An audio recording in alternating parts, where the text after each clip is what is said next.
right, time right now is 8:30. Good Friday morning. Welcome to the WLBB Community Voice on News Talk 1330, FM 106.3, streaming live online at newstalk1330.com. Good morning. My name is Colin Worthington.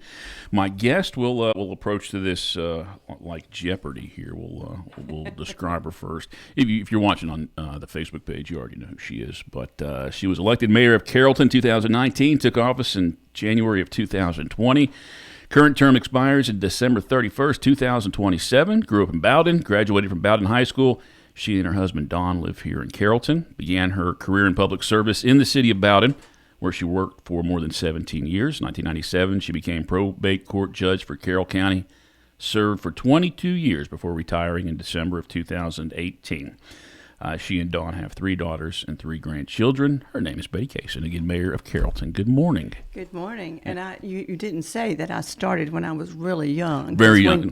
When you add all those years up, it makes me sound old. I don't know if people think about it. They know that it's not. They know you're still a young kid. So, hey, good morning. Thanks for coming out. Thank you. It's my pleasure. Always. How was summer? Summer was good. It was hot, but we had... It's unofficially over, I guess. Yeah. But, it was good.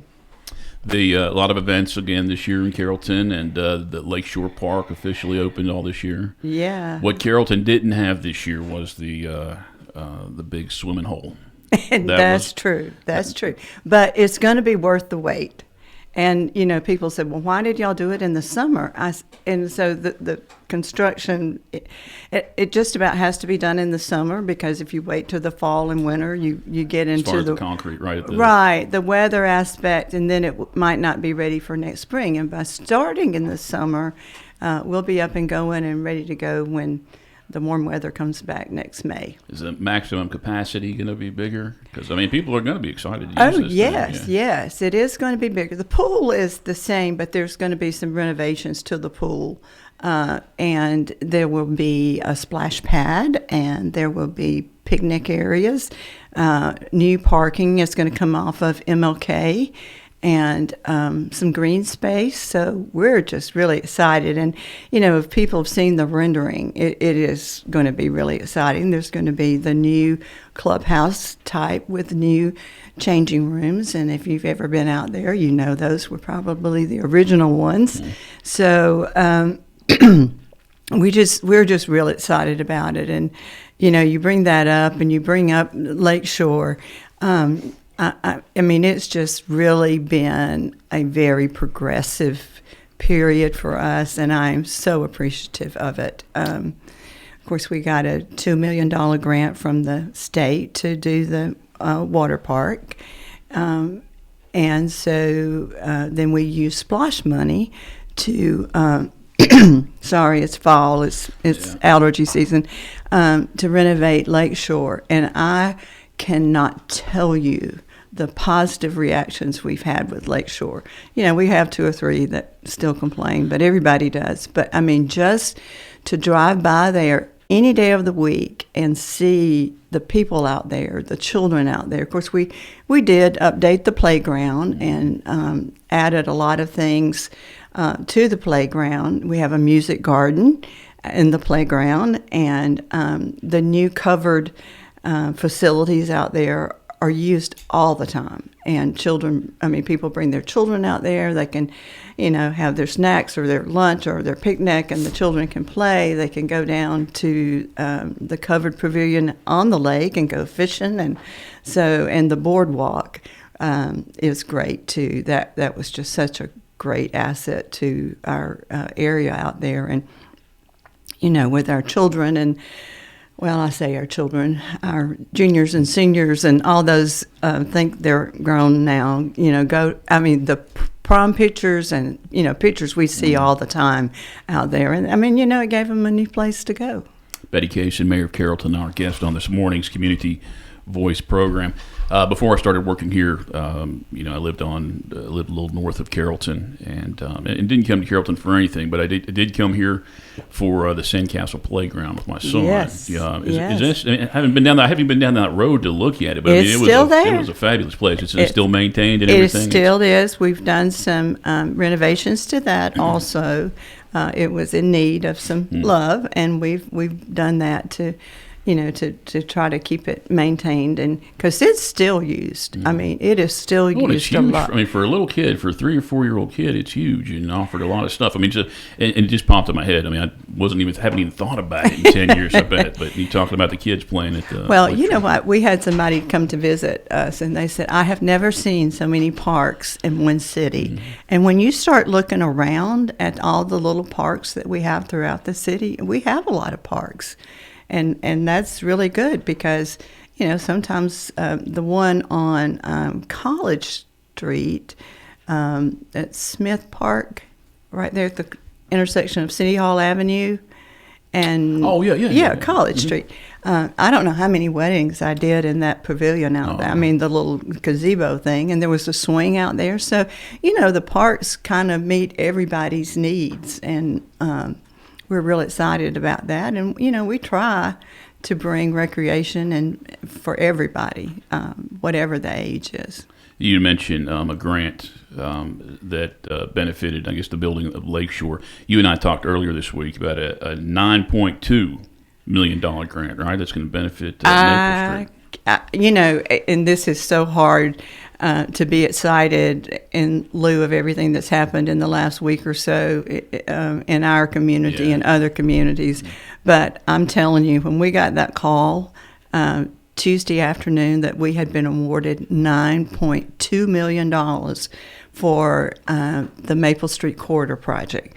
I mean, you talk about a dream come true. That was a dream come true because we basically were at the point.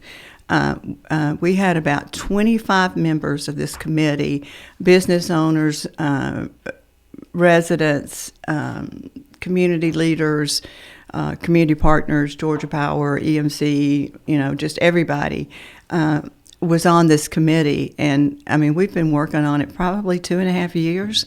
And we were basically to the point now that, okay, we've got these plans, so where's the money coming from?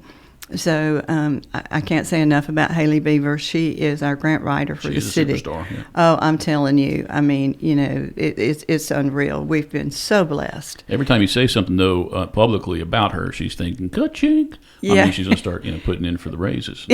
No, she is one of the most humblest people I think I've ever known. She, you can tell her thank you. You can tell her how great she is, and she just smiles and says thank you. And she had a birthday. Yes, recently, she did. too. Yes, she did. I saw it in the kitchen at City Hall. It was noted on there, and I wished her happy birthday. And she's like, "What?" It was a week early. Yeah. So anyway, Buddy Cason, our guest on this morning's Community Voice program, that Maple Street Corridor Committee that came, about the time after they had beautified Bankhead Highway. So the next step was going to be Maple. And, that grant, $9.2 million, what will that go towards? Okay, the grant is actually called Safe Streets and Roads for All.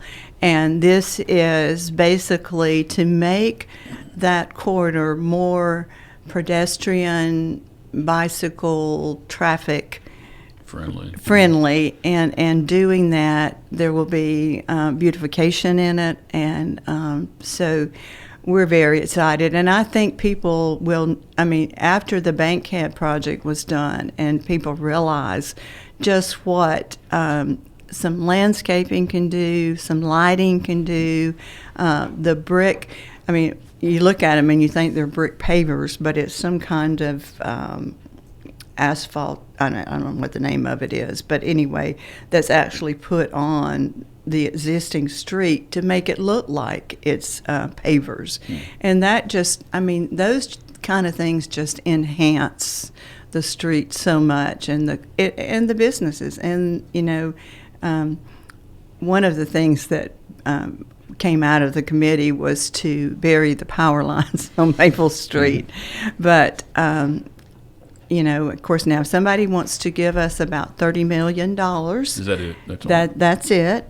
We will be glad to take it and bury those lines and enhance all the businesses there. But wouldn't it benefit those the power companies to do it themselves? They save them from collapsing. Or, it's funny you said that. It's not just the power lines. It is your power lines. It's your telephone lines. It's your for some. Internet, and the other thing too is we've made a push to clean up some of those lines, because what will happen is a company will come in and they'll have these lines, and then they'll go over to, I guess, maybe a more higher powered line, and those lines just stay there. And so we've really pushed to make lines that are not in actual use to be removed. And of course, you're dealing with sometimes people who don't really care. Betty Cason is mayor of the city of Carrollton, our guest on this morning's Community Voice program. She's also the third person on the Community Voice program to sample our fine hot chocolate, and she loves it as well, right? It is great. Hot chocolate is one of those things that you have to get just right, because if it's too sweet, it's not good. If it's not sweet enough, it's not good. But this, right on the dot. You did good. Sheriff Terry Langley, also Michelle Morgan. It's salted caramel.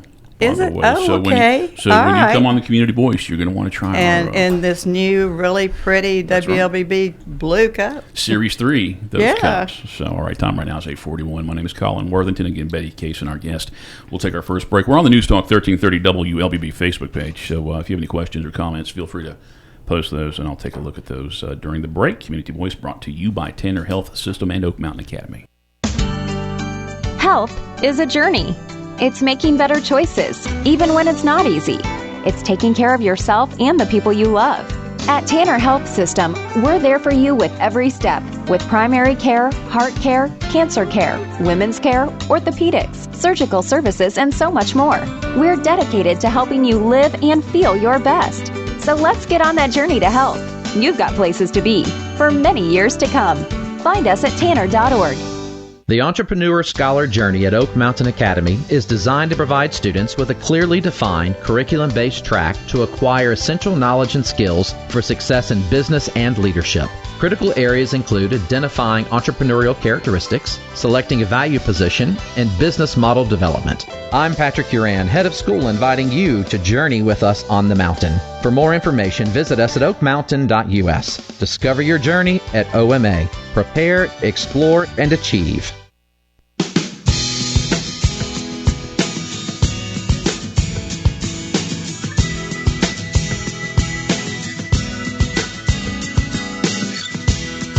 (8:43). Welcome back to the WLBB Community Voice on News Talk 1330 FM 106.3. My name is Colin Worthington. Our guest is City of Carrollton Mayor Betty Cason.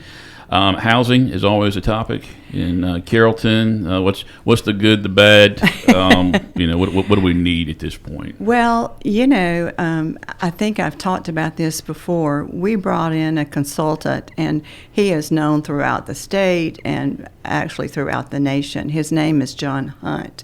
And a few years ago, we met with him. We invited the Planning Commission, the school board, just to come in and talk about what the housing looked like, what the changes are. And, I was thinking about, and I know I'm going to go down a little bit of a rabbit hole here, but this morning I was thinking about the Appalachia High School shooting. And I don't know if you know, but that Coach Aspinwall was actually a story yesterday on that. Yeah.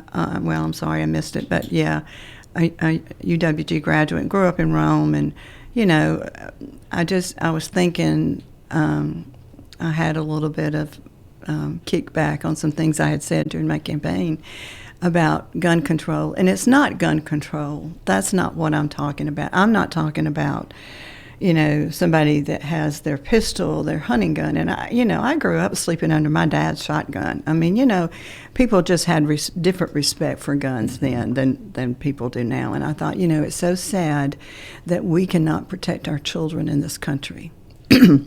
But we were talking about grants, and I just thought about the whole thing lately. The young man from Pike County was killed, in an automobile accident, and then the Bremen quarterback last week was severely injured, and then these two children, and I guess my heart goes out especially to one of the young men who was a little bit autistic. And I don't know, did you read the part from his mom, the call? She couldn't get in touch with him. Oh, I guess I've seen that image, and I can't read that stuff. I really just can't do it. Well, what she said was, I cannot get in touch with my son, but he's autistic. And I don't know if I can get through this or not. But please, if you find him, talk to him in a calm voice and try to help de-escalate him, not knowing that her son was dead. These kind of things. And, we worked so hard. We had Georgia Recovers bus. Carrollton was selected as one of the stops yesterday. And, we talk about all these things. And, I cannot imagine how that mother must have felt, even though if her child had not, been deceased, what those children, is not just, I'm very blessed with my children and grandchildren. They're all great. And, but I know from my years of experience what those parents go through. And regardless of where he was on the autistic spectrum, those kind of things just really send them into a real frenzy. And so, I think it's so sad that we cannot protect our children in school. We cannot protect our young kids. And, and I felt so sorry last week for the football team at Bremen, because here they had to stand there and watch their quarterback be loaded on a backboard, and at first not knowing if he was alive or not, but then knowing that he was severely injured, put in an ambulance, taken off the field, and those kids played the rest of that game. Weighing, I'm sure. Yeah, the resilience I know that our children have, but it just breaks my heart that they have to go through these things. And, that's my 2 cents on that. But anyway, we did have a great meeting yesterday with our Georgia Recovers, and Commissioner Kevin Tanner was actually here, who is the commissioner of the DBHDD, which is the Disability Development. I finally learned that acronym. They keep changing it. But anyway, he was here and spoke to the group. And also our senator was here. And, we've made him very much aware of, the things that we need. But anyway. Is that U.S. Senator or state senator? Oh, our local state That'd senator. Be Timothy J. Bearden. Yes, Mr. Tim Bearden. I'm going to go ahead and take our I've got so much that I could talk to you about, Betty, but I think the last segment, we may take up this whole thing. I know on the ballots in November, there'll be a question, yes, but, which will actually mean something. It's not just one of those frivolous questions that they'll go and lobby the government the next year. This one is House Bill 581. It has to do with a statewide floating homestead exemption. And again, that'll be on the ballot this year. And I've actually reached out to some of our legislators to kind of get some input on it, to do stories on it. But I went away from those conversations believing that they were not up to date with exactly what it meant. So whether that's true or not, that's just how I felt. But Betty does have a little bit of knowledge on it, and she's going to talk about that when we come back from our last break. Time right now is 8:48. Community Voice brought to you by Tanner Health System and Oak Mountain Academy. Health is a journey. It's making better choices, even when it's not easy. It's taking care of yourself and the people you love. At Tanner Health System, we're there for you with every step, with primary care, heart care, cancer care, women's care, orthopedics, surgical services, and so much more. We're dedicated to helping you live and feel your best. So let's get on that journey to health. You've got places to be for many years to come. Find us at tanner.org.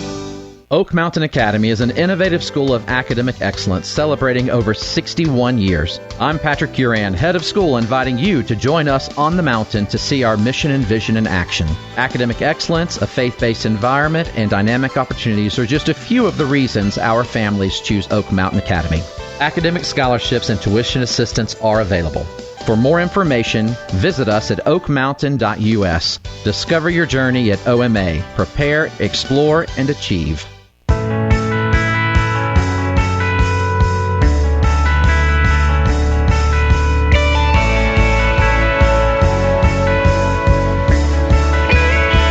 8:49 on this Friday, Community Voice program, News Talk 1330 FM 106.3, streaming live online at newstalk1330.com. And this morning we are on the News Talk 1330 WLBB Facebook page. My name is Colin Worthington. My guest is Betty Cason. She is the mayor of Carrollton. As a tease before we went to the break on ballots this November, along with that president thing, there'll be a question about a statewide floating homestead exemption, and I think it basically will say, do you as a voter support this?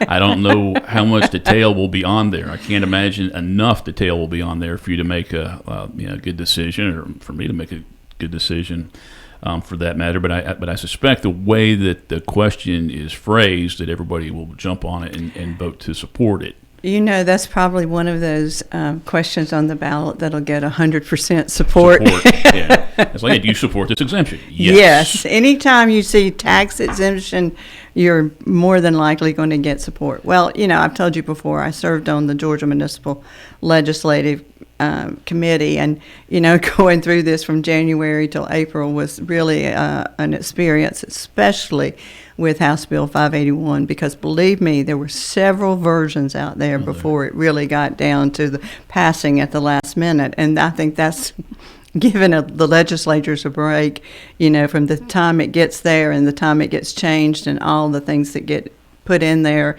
It's really hard for them in that 40-day period to really know.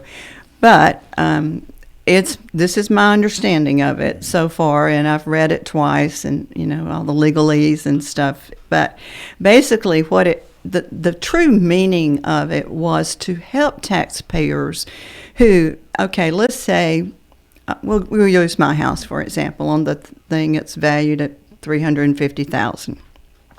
So if Colin came next door and built a $2 million house, then that's automatically going to make the value of my house go up. Some people like that and some people don't. When they get their tax notice, they don't like it because it's increased the value of their house. The whole motive behind this was to give, and it's a 3-year period, that once you just establish your base value of your house, basically for 3 years, it doesn't go up. And there's a cap on how much it can go up. And I think it's based on the, what's the word? It's not the cost of living, but it's the, I can't think of, but anyway, kind of the national average of increase of cost, you know, throughout. And so anyway, the cap is the main thing. Now, okay, so that sounds like you're like, you know, most people are like, all right, great. Yes, I do like that. Yes. However, anytime there's something good, there's got to be another action to make up for that, right? And it does require the county tax assessors to every 3 years go in and reevaluate the property. And looking at that property, you know, then there's a possibility of it going up, but then there's also a possibility of the percentage it can go up based on the national average. Okay. So that is good, but here comes the other part. Whether or not you want to participate in this statewide homestead floating exemption. And that'll be each government's decision, right? Each entity that levies a tax will have the option. Independently, they need to make that decision. Right. We can make the decision for the city of Carrollton. The school boards, the county makes the decision for the county. The county school board makes the decision for the county school board. And it's a one-time thing, too. You get one chance to do it. And the city schools make their decision. Come January 1st, provided this passes, which I have no doubt that it will, they have a window from January 1st to March 1st to have public hearings and then to make a decision to opt in or opt out. Once you opt out of it, you're out of it for good. Because you can't realize once you opt out and find problems. Right. Yes, and go back unless the legislature changes the part of it. But I will say, and I plan to attend, the Georgia Municipal Association is great about taking legislation like this and really working with local governments about trying to help them understand, you know, exactly how it's going to affect them and, you know, what the parameters are and all the different processes of it. So hopefully in the next couple of months we'll have a better understanding of exactly how this is going to work. And I look forward to that myself as well. But, I mean, is a potential drawback of this, if you approve that cap, I mean, that governments could feel forced to raise the millage rate to make up for that money? Well, they wouldn't have a choice. Yeah, they wouldn't have a choice. I mean, they would raise the millage rate to offset what the value increase would have brought in. And I'm very proud to say that because of the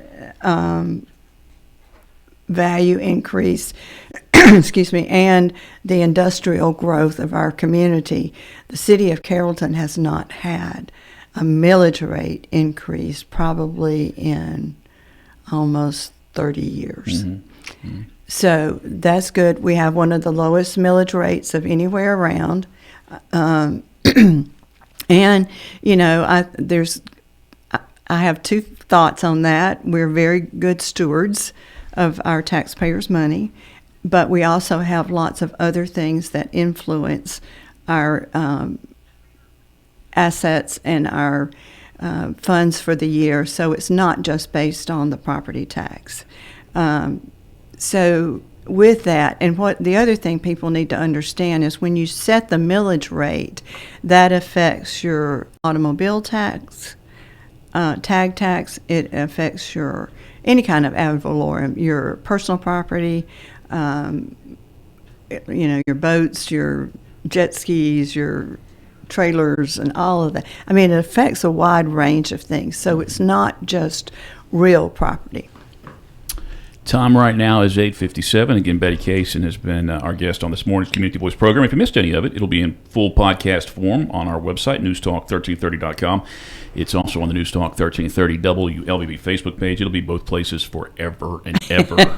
At least until we change servers or then we lose stuff. I've had interviews with Meadowlark Lemon, Jerry Lee Lewis's Child Bride, and there's like 5 or 6 interviews that I wish I'd saved, and I just assumed they would be there forever. But when we switch over servers, we end up losing them. Yeah. So like the ones I've done in the last 3 or 4 years that I've enjoyed, I wish I should. There should be a lesson there. Well, sure, and I know you want to. I know you want to save ours. So I do. I have a nice little DVD with your face on it, Betty Cason.